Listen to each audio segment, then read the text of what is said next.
G'day guys. I was browsing AliExpress recently, and I came across a branded handheld that looked just like an R36S. I had a quick look on the R36S wiki, and it turns out it is a clone. But since it is branded, I thought it would still be worth checking out. It's the Gaminja ANS11. I ended up paying just under $41 Australian delivered from the official Gaminja game store on AliExpress. If I remove the plastic bag that it was sent in, we can see it did come in an interesting box. Happy Valentine's Day. It didn't mention Valentine's Day anywhere in the listing, so I was a bit surprised when I first opened the packet. If we turn it over, we can see it is ANS11 white. This is just a sleeve and it comes off revealing a plain white box.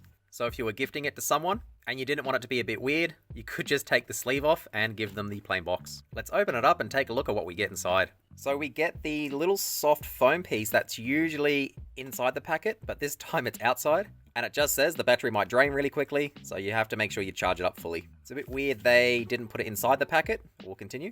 Next we have the thin plastic little pouch that it comes in. Underneath the tray, which is actually broken. That is interesting. I wonder if this is a return. Not too sure. We obviously get a charging cable, the little manual. It did come with 2 sets of joystick covers, which is interesting. Little love hearts, and just plain black. I have gone through a fair few R36S handhelds, both real and clones, and none of them have ever included joystick covers, so that is interesting. At the very bottom, we do have a little purple card, and it's a love poem. That is interesting. Elizabeth Barrett Browning, it says on it. Turn it over, and I'm guessing you would write to and from. It is pretty weird, it's all Valentine's Day themed. It's an interesting choice. I won't read the poem out, but you should be able to see it on the screen. The little manual it comes with is actually quite a large fold-out one, so it unfolds twice vertically. Look how long that is. Sort of like a newspaper, and then it will unfold again. It is multi-language, so you only really need the front. There's nothing too interesting on here. It just tells you the shortcuts. It does mention under supported files or game data folder, guessing it's supposed to say game data. See if I can focus down on it. It mentions it does support DOSBox. That is interesting. My K36 R36S clone did not support DOSBox out of the box. We'll put all the accessories away and we'll take a look at the actual handheld. So taking it out of the little packet, we can see there is another Valentine's Day sticker on the screen. So I can just peel that off. We won't just yet. The D-pad looks interesting. It is incredibly stiff pressing it. That is awful. That is really, really horrible to press. It takes way too much force to actually press it down. The function start and select buttons are also slightly different. I'll just go grab my genuine R36S for a comparison. So you can see the two are pretty similar in design, but the D-pad does have a different shape, and the A, B, X, and Y buttons are also slightly different. The function start and select buttons on our Gaminja are also little diamonds, whereas they are just circles on the non-clone. I can't get over how horrible the D-pad is. That is absolutely terrible, especially compared to the non-clone. The joysticks are the same though. Turn it over, and pretty much the same on the back. The battery cover does look a little bit easier to open. The latch is a little bit larger, so we'll see how it's inside. Yeah, just another pouch. Nothing too fancy. We'll take off the non-clone, and pretty much identical. Another thing I've noticed on the Gaminja is the writing on the L and R buttons on the back are flipped compared to the non-clone. So I'm not too sure how well it's coming up on camera. There you go, you can see R1 is inverted on the non-clone, but it is the correct way on here. That is pretty interesting. Let's peel the sticker off the screen very carefully. It looks like there is a screen protector underneath, but I think we'll just take the whole thing off. So it was ripping when I was peeling it off. So maybe this isn't a screen protector. Oh no, it is. It is in 2 parts. Might put that back on later, although I have touched it with my fingers, so that might be a write-off. There is a bit of sticky stuff on the screen now.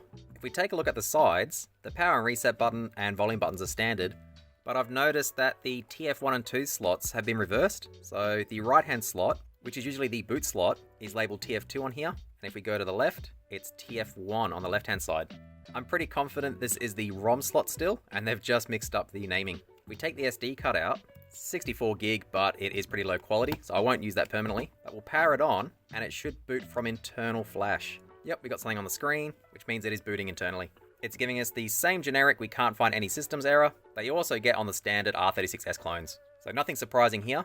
We'll power it back off and put the ROM's SD card back in the left-hand slot, which for some reason is labeled slot 1.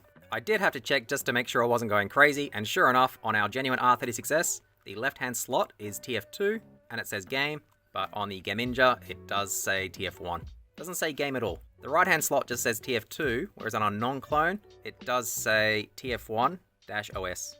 So we've powered it back on, and there is background music by default. If we press start, it does just say Emulec. So it's not even pretending to run ArcOS. It does just seem to be the stock Emulec. So that's at least good. A lot of times they skin it to make it look like ArcOS, but I guess since it is a branded handheld, they don't need to do that. Let's take a look at what systems are included. So we got the Capcom Play System, 1, 2, and 3, MAME, 2600, Wonder Swan. We got Famicom, SNES, N64. There's quite a few games on here actually. Game Boy, Game Boy Color, Game Boy Advance, Game & Watch. That is interesting. None of my other handhelds came with Game & Watch. That is pretty cool. Definitely check that out. NDS. There's not too many DS games. Mario 64 is there though. That's interesting. SG-1000, Mega Drive, 32X. Any games in here? There's a bunch of games. Dreamcast. There's not many games in there. Game Gear, Neo Geo, Pocket, PS1. There's a few games in there. PSP. It has GTA Vice City. Wonder how will that run on here. MSX2, and that's it. So no ports and no options menu. Unsurprising since it is running Emulec though. I guess we'll try something nice and simple like NES just to make sure it works. We'll just do Mario 1, nice and easy. That did take around 10 seconds to load. That is quite slow. Go start, and here's this horrible D-pad. God, it is so awful to press. It is just so stiff. You really have to push down on the D-pad to make it register. It is really awful. The joysticks work as well though. So NES is fine. We'll quit out, should be start and select. I don't think FN select. Or FN and start, no, it is start and select. It did take us back to the main menu pretty quickly though, about 3 or 4 seconds. SNES should work fine. We might try N64, something a bit demanding. There is a bunch of 64 games in here. GoldenEye 007 works really poorly on even non-clones, so I won't bother trying that. There are so many 64 games, that is impressive. I guess we'll try Ocarina of Time. This usually runs really well on these handhelds, but it does have a really long intro cutscene that's unskippable. Didn't take too long to load, maybe 10 seconds again. So the title screen's not too bad. A little bit laggy, that's fine. So now we've got the very long cutscene. We'll see if we can enable fast forward. It should be select an L3 maybe. No, select an R3.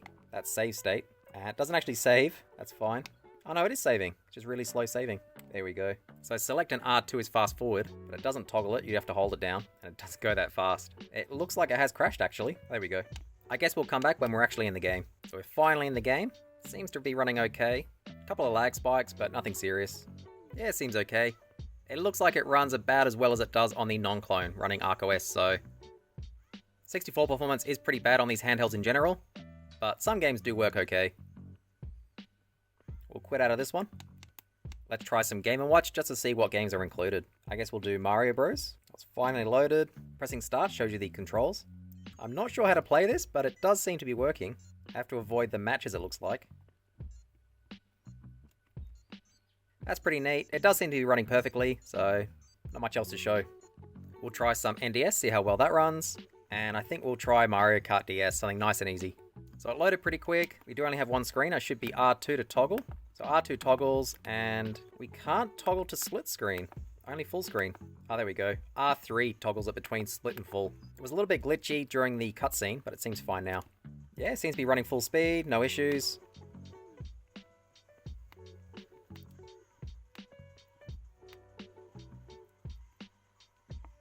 We might go back to the main menu, go down to quit. I just want to see if I can use the touchscreen. So the right joystick moves the cursor around, and normally you'd press it into click, but that seems to toggle split screen. It also clicks as well, so it's assigned to two things. So if we go down to the back arrow, I press it in, it should go back, and it does toggle split screen. See if we can bring up the drastic menu. It'll be left joystick in is the menu. The writing is absolutely tiny. Go to configure controls, second option. So I can change the cursor touch. Might change it to L2. That doesn't seem to be used. Now if we quit out of it, go back again, and I should be able to press L2. Yeah, so L2 now works. So that's not too bad. It is configurable at least. We'll quit out since Mario Kart seems fine. Start and select once actually quits out instead of twice. We'll try a bit of Dreamcast. I guess Giga Wing 2. Not many games on there, only 5. So far it seems okay. Let's go arcade, normal. We're actually in the game now. And yeah, it seems about the same as it was on the non-clone. So far performance is pretty much the same. Not too bad. This is a really hard game, obviously.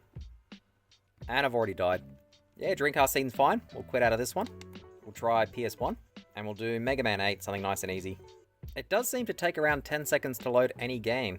At least it's uniform across all systems, but it is pretty long. So far everything seems nice and smooth. Yeah, I would say PS1 plays about the same as it does on the non-clone as well. Obviously, there are going to be some games that don't run very well at all, just like on the real R36S. But I'd say majority of the PS1 library should work perfectly. I'll quit out of this one. PSP, now this is usually pretty hard to run, even on non-clones. We'll do Mega Man Maverick Hunter X, which is one I always like to try on pretty much all of these handhelds. It's not very hard to run, but there's usually always some lag spikes, so we'll just make sure. So far it seems fine, at least on the menus. So a little bit of a lag spike there, but that's to be expected. We got the same on all the other systems that we've tried this on. There we go, another lag spike. Yeah, it seems to be running about the same. No surprises. Let's see what the PPSSP menu hotkey is. I'm guessing R3? No, L3? No, FN? There we go. It was select and B. So PSP seems to run about the same. Generally, PSP is pretty bad on these handhelds, but some games do run fine, or at least playable. I would say God of War is one of the ones that is not really playable. It's very, very slow, even on non-clones. Go down to exit. So first impressions, game performance seems about the same as other clones or non-clones. Nothing too special there.